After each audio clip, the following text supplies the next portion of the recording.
பேரறிஞர் அண்ணா மேல நமக்கு பெருமதிப்பு உண்டு. ஏன்னா அவரை குறை சொல்ல முடியாது. அவர் கஷ்டப்பட்டு வந்து 49 ஆரம்பிச்சு 67 ஆட்சியை கைப்பற்றி ஒரு ஆட்சியில குறை சொல்றது கொண்டு. ஆனால் அவர் அரசியலுக்கு வந்த பிறகுதான் தமிழருடைய வரலாறு இலக்கியம் எல்லாம் அரசியல் மேடையில பேசப்பட்டது. அந்த பெருமை, அந்த நன்மை, அவர் மேல அந்த நன்மதிப்பு தமிழ் மக்களுக்கு என்றைக்கும் வராது. அது அண்ணாவை வச்சுட்டா அண்ணா யாருன்னு ஒரு 1/2 மணி நேரம் பேசணும்ல.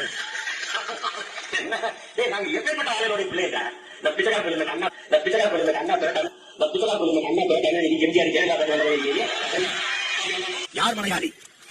சேர தமிழனின் மகன், செல்ல மகன். என் பாட்டன் சேர சோழ பாண்டியனில் மூத்த மன்னனின் பிள்ளைகள் தான் இன்று மலையாளிகளாக இருக்கிறார்கள் என்பதை என் அருமை தமிழ் மக்கள் புரிந்து கொள்ள வேண்டும். எம்ஜிஆர் கேரள மண்ணிலே மலையாளியாக பிறந்துட்டார் என்பதற்காக அவரை மலையாளியாக பார்க்க முடியாது.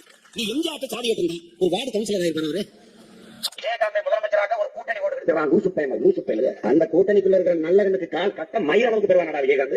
ஒரு விஜயகாந்த் எடுத்துக்கிட்டா அவர் வந்து பாராட்டுக்குரியவர். என்ன ஒரு மிகப்பெரிய தலைவர்களாக அதிகாரத்தில் ஐயா கருணாநிதி அவர்கள் ஜெயலலிதா இருக்கும்போது கூட வந்து நான் ஒரு மாற்றா வருவேன்னு சொல்லிட்டு ஒரு ஆளுமை வேணும். அவர் வந்து கிங்கா கிங் மேக்கரா அப்படின்னு கேட்கிறாரு. நான் கிங்கா கிங் மேக்கரான்னு. அவர் கிங் மேக்கர் அவர் ஒரு ஜோக்கர். அவருக்கு எது எழுதினாலும் பொருந்தும். அந்த வானத்தை போல மனம் படைச்ச மன்னவனே, பனி துளிய போல குணம் படைத்த தென்னவனே, அந்த வரிக்கு ஏற்ப உள்ளவர் இவரு.